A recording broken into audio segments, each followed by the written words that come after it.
नमस्कार, मैं दीपक कुमार आप सभी का स्वागत करता हूं दादा चालों में। दोस्तों, हरियाणा की मेवात में 31 जुलाई दिन सोमवार को बीएचपी के अगुवाई में हजारों श्रद्धालुओं के साथ ब्रिज मंडल जलाभिषेक यात्रा निकाला जा रहा था, जिनमें बुजुर्ग, महिला, बच्चे भी शामिल थे। सोमवार का दिन है, सावन का महीना है, भगवान भोलेनाथ के भक्त ये सब जलाभिषेक के लिए ये यात्रा निकाला जा रहा था, जो कि हर एक वर्ष निकाला जाता है। ये कोई नया यात्रा नहीं, लेकिन इस यात्रा पे जिस तरीके से जिहादी आतंकवादियों ने ऑटोमेटिक हथियारों से हमला किया, वह हरियाणा सरकार और उनके पुलिस प्रशासन के लिए बड़े ही गंभीर सवाल खड़ी करती है। इतनी बड़ी हमला होने का अगर साजिश था, इतने बड़े हमला की आशंका था, तो फिर हरियाणा सरकार और उनकी प्रशासन क्या कर रही थी? इसके लिए हरियाणा सरकार और मुख्यमंत्री मनोहर लाल खट्टर से सवाल पूछा जाएगा।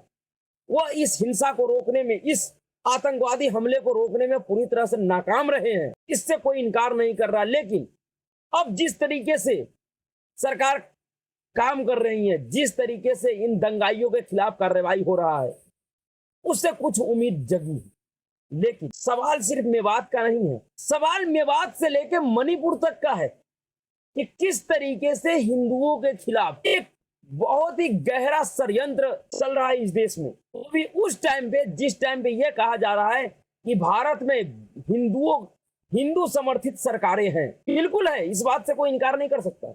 लेकिन जब ऐसी सरकारों के टाइम में भी इस तरीके का षड्यंत्र हो रहा है, इस तरीके का घटनाएं घट रही हैं, तो फिर आप कल्पना कीजिए कि जब ये सरकारें हट जाएंगी, जब ये नहीं रहेंगी, तो क्या होगा? ये सवाल सिर्फ मेवात का नहीं है, ये कोई पहला घटना नहीं है। मेवात में जो हिंदू जुलूसों पे हमले हुए हैं, ये सिर्फ हमला नहीं था, यह एक आतंकी हमला था। जो लोग भी ये कह रहे हैं कि एक सांप्रदायिक हमला है, यह किसी तरीके से कोई सांप्रदायिक हमला नहीं है। यह पूरी तरह से एक जिहादी आतंकी हमला है। यह पूरी तरीके से एक समुदाय के द्वारा एक तरफा दूसरे समुदाय पे किया गया यह हमला है। लेकिन मणिपुर से मेवात तक जो घटनाएं घट रही है, इससे एक बहुत बड़ा संदेश बाहर आ रहा है, जिस पर इस देश के हिंदुओं को बहुत ही गहरी चिंतन और मनन की आवश्यकता है। उनके लिए निर्णायक दौर है। 2024 चुनाव से पहले जिस तरीके से मोदी विरोध में इस देश के हिंदुओं के खिलाफ षड्यंत्र रचा जा रहा है, यह कहीं ना कहीं इस देश के हिंदुओं को विचार करने पे विवश कर रही है। क्या कारण है कि इस देश में सिर्फ और सिर्फ धार्मिक जुलूस पे हमले होते तो हिंदुओं के जुलूस पे ही होते हैं। अभी 3 दिन 4 दिन पहले ही देश में बड़े हर्षोल्लास के साथ मुहर्रम की पर्व मनाया गया है, ताजिया जुलूस निकाला गया। छोटी मोटी घटनाएं की खबरें आई हैं, लेकिन जिस तरीके से मेवात में हिंदू यात्रा के ऊपर हमला हुआ ऑटोमेटिक मशीन गन से, AK-47 से, इस तरह का घटना कहीं से भी सामने नहीं आया। तो क्या यह सिर्फ एक संयोग है कि चाहे सावन का जुलूस हो, भगवान भोलेनाथ का जुलूस हो, या रामनवमी का जुलूस हो, या हनुमान जयंती का जुलूस हो, या सरस्वती पूजा हो, या दशहरा हो, इन हरेक त्योहारी जुलूसों पे एक खास समुदाय के लोग हमला कर देते हैं? क्या यह मामला सिर्फ हमला तक सीमित है? जी नहीं, इसका जो संदेश है वो बहुत ही खतरनाक है। दरअसल मेवात और मणिपुर में जो हाल का 2 घटना, इसलिए इनकी जिक्र कर रहा हूं, ये दोनों घटनाएं आपस में कहीं ना कहीं एक दूसरे से मिलती जुलती हुई दिख रहा है।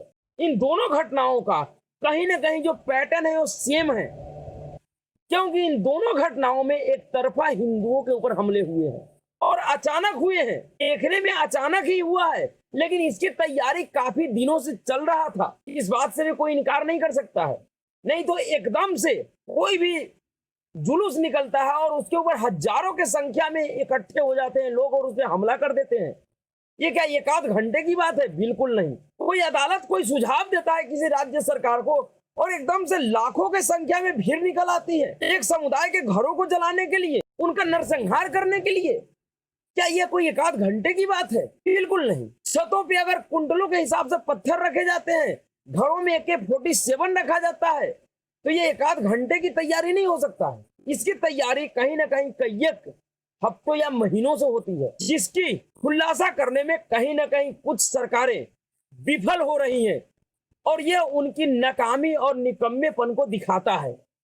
चाहे हरियाणा का मनोहर लाल खट्टर सरकार हो या मणिपुर का एन बीरेन सरकार हो, इन दोनों लोगों का नाकामी और निकारेपन ने दिखाता है कि इन दोनों लोगों ने इन जिहादियों के ऊपर कंट्रोल करने में पूरी तरह से विफल रहे हैं।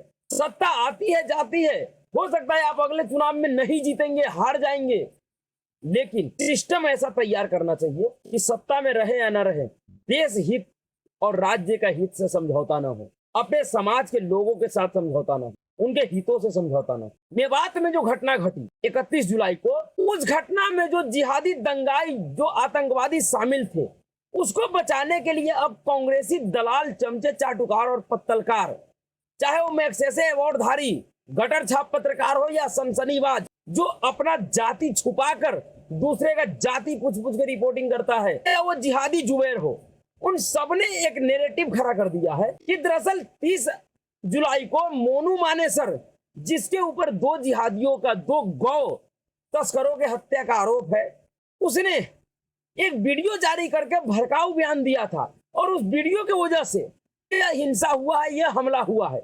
यानी कि अब ये दलाल, ये चमचे चाटुकार ये कहने का कोशिश कर रहा है ये जो हमला हुआ है इसके लिए जिम्मेवार मोनू मानेसर है, ना कि ये दंगाई, ये आतंकवादी जो AK-47 लेकर हिंदुओं के हजारों के भीड़ पे फायरिंग कर रहा था, उनका नरसंहार करने पे उतर गया था, वो दोषी नहीं है। इसके लिए दोषी मोनू मानेसर है। अगर इस तरीके का ही जस्टिफिकेशन करना और इस तरीके से जिहादी दंगाइयों को बचाना है, तो फिर तो कल को कोई भी जिहादी दंगाई अपने किसी सेकुलर दलाल से इस तरह का एक वीडियो जारी करवा देगा और उस वीडियो को आधार बनाकर हिंदू समाज के खिलाफ दंगे, नरसंहार चालू कर देगा, दंगे शुरू कर देगा।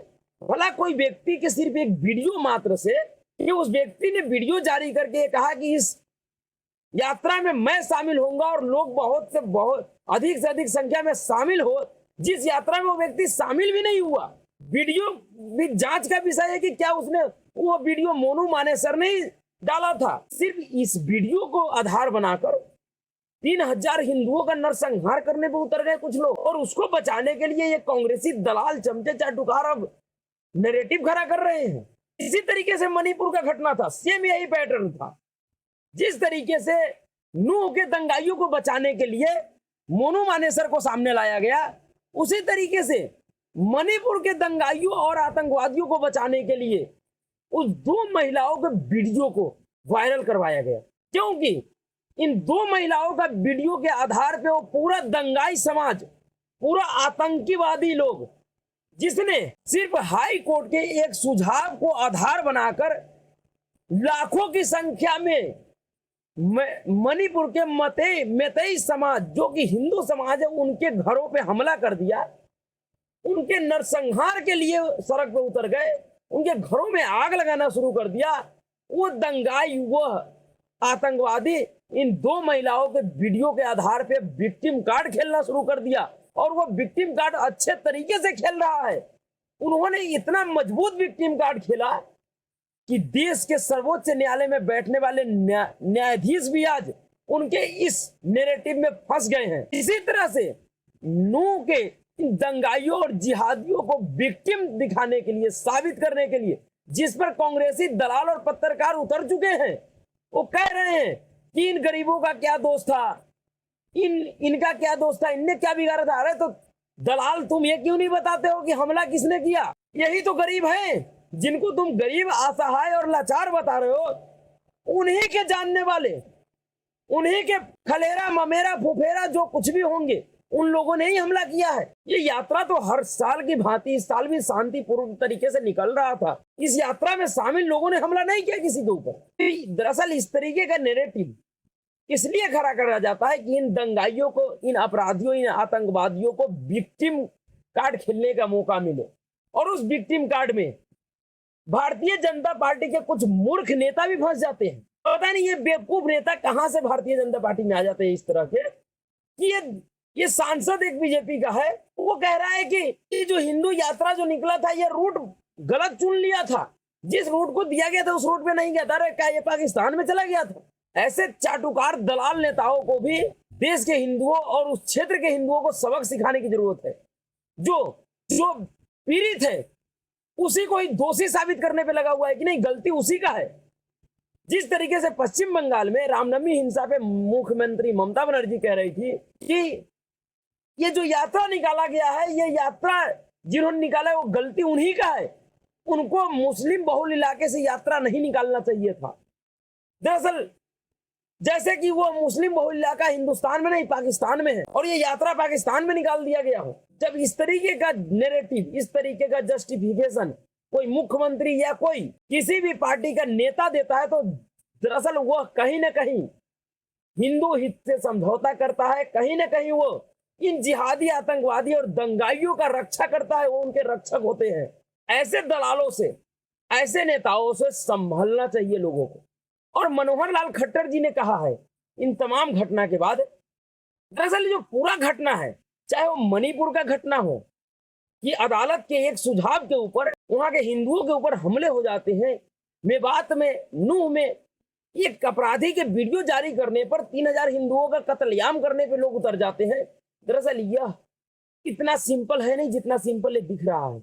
इसके पीछे का पूरा यह कारण है, यह प्रबंध है कि जहां भी इस देश में दो समुदाय का जो अल्पसंख्यक है उनकी अगर संख्या अधिक है तो फिर उस इलाके में बाकी का जो बहु अल्पसंख्यक है या बहुसंख्यक हिंदू, उनको अपने धार्मिक जुलूस, यात्रा या पूजा पाठ करने की अनुमति नहीं होनी चाहिए। इनका सोच यही है कि अगर इलाके में हमारी जनसंख्या अधिक है तो फिर इस इलाके में हम जो कहेंगे वो होना चाहिए, हमारे मर्जी के खिलाफ कोई कुछ नहीं कर पाए। और अगर यह सोच है तो यह वाकई इस देश के लिए बहुत ही घातक है। और सबसे ज्यादा घातक उन सेकुलर दलालों के लिए है जो पहले तो सेकुलरिज्म का 16 ओवर के रहते हैं, जब उनकी बेटियों को लोग जिहादी भगा के ले जाते हैं तो फिर चिल्लाने लगते हैं, फिर वो हिंदू हो जाते हैं। इन घटनाओं में बहुत से सेकुलर दलाल भी शामिल होते हैं जो कहीं ना कहीं इस तरह की घटनाओं को अंजाम दिलवाते हैं, जानबूझकर दिलवाते हैं, और जब फंस जाते हैं तो अपने आप को हिंदू बताने लगते हैं कि हम हिंदू हैं। तो इन सेकुलर दलालों से भी सावधान रहने की जरूरत है। जितना खतरा इन जिहादियों से नहीं है, उससे कहीं ज्यादा खतरा इस देश के सेकुलर दलालों से है जो हिंदुत्व के नाम पे सेकुलरिज्म का दलाली कर रहा है। तो घटना चाहे मणिपुर का हो या मेवात का, दोनों का पैटर्न सेम है, दोनों का उद्देश्य भी सेम है कि अगर क्षेत्र में हम बहुसंख्यक है तो फिर यहाँ पे और किसी भी धार्मिक या संप्रदाय से जुड़े हुए लोग किसी भी तरीके का अपना धार्मिक अनुष्ठान नहीं कर सकते हैं। और इन सब बातों को छिपाने के लिए ही एक कांग्रेसी दलाल और चमचे चाटुकार कभी मोनू मानेसर तो कभी डीजे को कि मस्जिद के आगे इन्होंने डीजे बजा दिया, तो कभी किसी अदालत के आदेश को या सुझाव को, इस तरीके की चीजों को ये लोग ढाल बनाते हैं। तो इनके नैरेटिव से भी बचने की जरूरत है और इनके षड्यंत्र को समझने की जरूरत है। आप अपने दिलो दिमाग से सेकुलरिज्म का कीड़ा निकाल दीजिए तो फिर आप किसी भी जिहादी हो, वामपंथी हो या कोई शांति प्रिय हो या कोई सेकुलर दलाल हो, उनके एजेंडे को आप स्पष्ट समझ जाइएगा। उनके नैरेटिव में आप कभी नहीं फंस सकते हैं। तो अब देखना यह है कि जो घटनाएं घट गई उसके ऊपर हरियाणा की मनोहर लाल खट्टर सरकार क्या कर पाती है। क्या वो जिस तरीके का ऐलान किया है कि इन दंगाइयों से इनकी भरपाई की जाएगी इन नुकसानों का, क्या वो कर पाएंगे? क्या इन दंगाइयों का जो संरक्षक है, जो सुप्रीम कोर्ट में बड़े बड़े मठाधीश वकील खड़े होते हैं, क्या उनके सामने मनोहर लाल खट्टर की चलेगी? क्योंकि हर कोई योगी आदित्यनाथ नहीं होता। योगी आदित्यनाथ के सामने किसी भी कपिल सिब्बलों का, किसी भी सलमान खुर्शीदों का, किसी भी अभिषेक मनु सिंघवियों का एक नहीं चलता है, क्योंकि वो योगी आदित्यनाथ है। तो क्या मनोहर लाल खट्टर अपने आप को योगी आदित्यनाथ बना पाएंगे? क्या इन जिहादियों के जमातों से लड़ पाएंगे? क्या उनको योगी की तरह सीधे कर पाएंगे? और अगर नहीं कर पाएंगे तो यह मनोहर लाल खट्टर के लिए भी शर्मनाक है। उनको चुल्लू भर पानी में डूब मरना चाहिए, क्योंकि वह पिछले कुछ दिनों से जिस तरीके से हरियाणा में घटनाएं घट रही है, उन सभी घटनाओं को रोकने में विफल हुए हैं। और यह घटना उनके निकम्मे और नकारेपन का सबसे बड़ा सबूत है, जिसमें उनको अब इस देश के लोगों को एक संदेश देना है, दिखाना है कि मनोहर लाल खट्टर के अंदर भी भारतीय जनता पार्टी वाली जोश है, आरएसएस वाली जोश है। वरना फिर बेकार है ऐसे संघियों का, जो संघी सेकुलरिज्म के बीमारी से ग्रस्त हो जाए। तो अभी के लिए इतना ही। अगर आपको वीडियो अच्छा लगा, वीडियो को लाइक कीजिए, शेयर कीजिए और चैनल को सब्सक्राइब जरूर कीजिए। नमस्कार।